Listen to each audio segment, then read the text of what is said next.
Raise your hand if you think you've experienced something that no one else in this room has.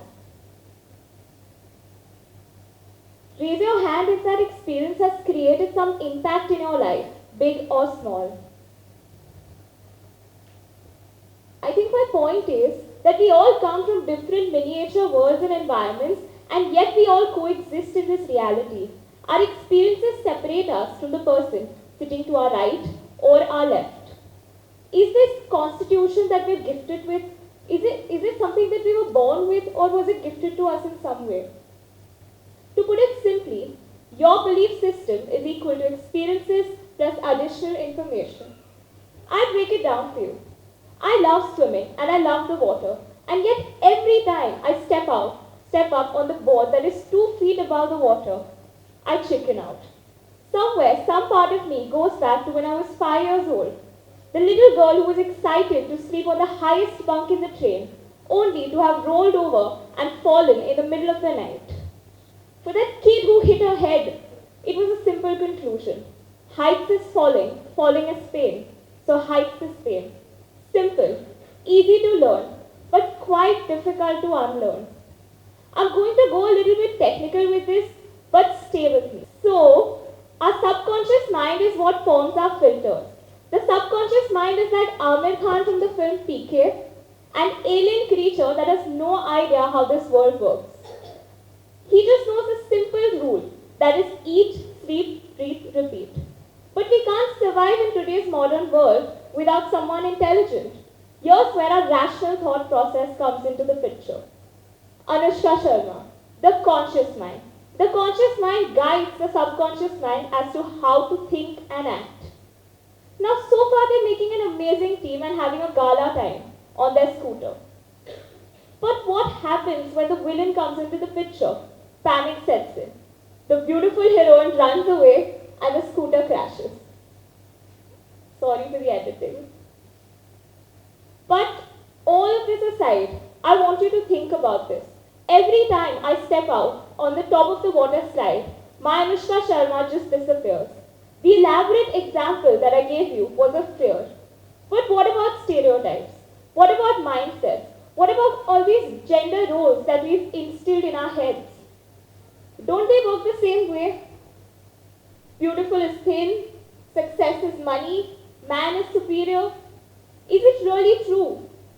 Now, I can't really blame PK for thinking this way when it has grown up listening to these following sentences.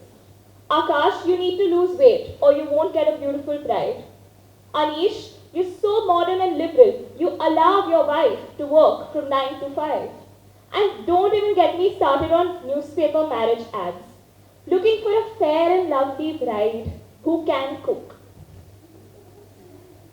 But leaving all of this aside, the reason why I personally connected to this was, last year I got my board results and I got a really good percentage. And it's so disappointing that you won't even be surprised to hear this, that every relative that called me told me, Ritika, you got such a good percentage, you must be taking medical or engineering. I don't blame them. And in fact, I don't even blame that lady who went ahead to express her disapproval over my choices of taking up commerce.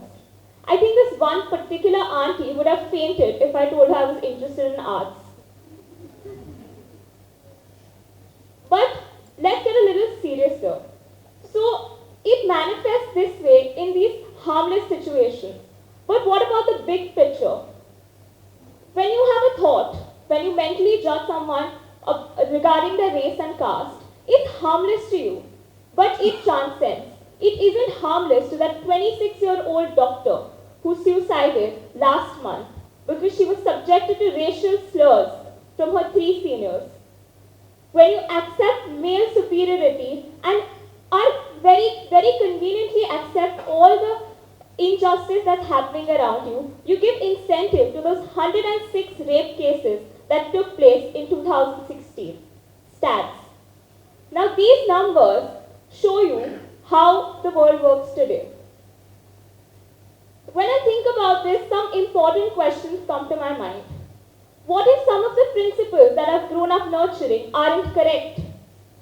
What about my filters? Can I unlearn Can a democracy as large as ours neutralize gender roles? Can we undo all those newspaper articles and the collateral damage that has taken place in our minds? Can we reach our destination of a country that promotes equality, justice, and compassion to its fullest?